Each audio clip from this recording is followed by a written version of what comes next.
नमस्कार दोस्तों, हमेशा की तरह आज फिर से हाजिर है एक नए वीडियो के साथ। हम उम्मीद करते हैं कि ये पोस्ट आपको पसंद आएगा और आप इसे अपने दोस्तों के साथ ज़रूर शेयर करेंगे। तो दोस्तों चलते हैं वीडियो की ओर। तो दोस्तों चैनल को सब्सक्राइब कर दे। कर्म पर ही तुम्हारा अधिकार है, कर्म के फलों में कभी नहीं। इसलिए कर्म को फल के लिए मत करो। कर्तव्य कर्म करने में ही तेरा अधिकार है, फलों में कभी नहीं। अतः तू कर्म फल का हेतु भी मत बन और तेरी अकर्मण्यता में भी आसक्ति न हो। यदि तुम युद्ध में वीर गति को प्राप्त होते हो तो तुम्हें स्वर्ग मिलेगा, और यदि विजयी होते हो तो धरती का सुख पा जाओगे।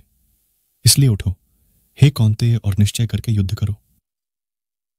विषय वस्तुओं के बारे में सोचते रहने से मनुष्य को उनसे आसक्ति हो जाती है।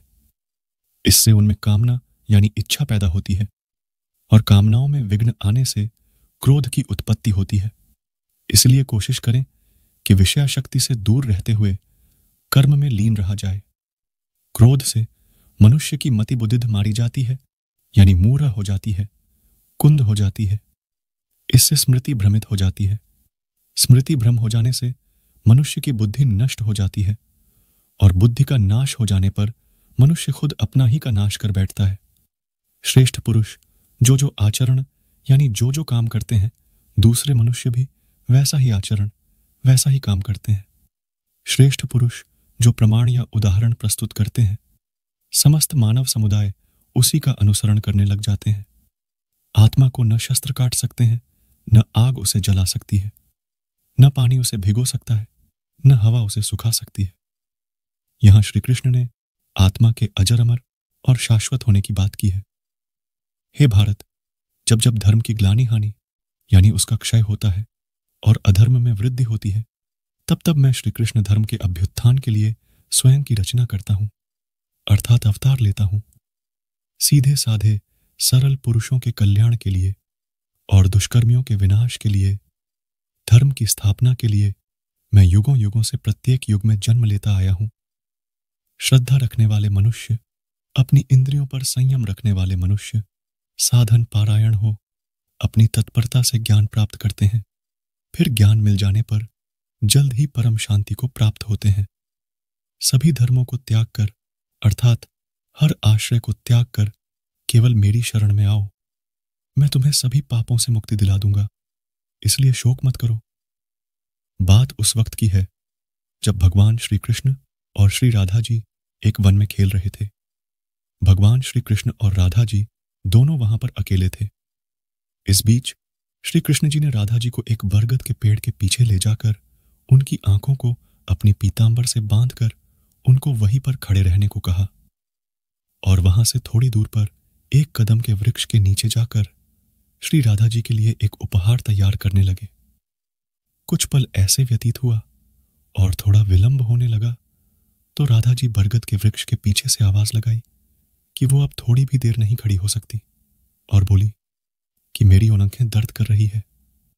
तो इस पर भगवान श्री कृष्ण थोड़ा सा मुस्कुराए और वहीं कदम के वृक्ष के नीचे से जवाब दिया कि राधे, बस कुछ पल के लिए आप प्रतीक्षा कीजिए। उसके बाद राधा जी वहीं आंख बंद करके प्रतीक्षा करती रहती है, और यहां श्री कृष्ण जी जल्दी जल्दी अपना काम पूरा करने लगते हैं। और जल्द ही श्री कृष्ण जी काम पूरा करके श्री राधा जी के पास गए, और श्री कृष्ण ने अपनी हाथों से श्री राधा जी की आंखों से पीतांबर हटाया, और फिर उनको अपना उपहार दिखाने के लिए श्री राधा जी को कदम के वृक्ष के नीचे ले गए।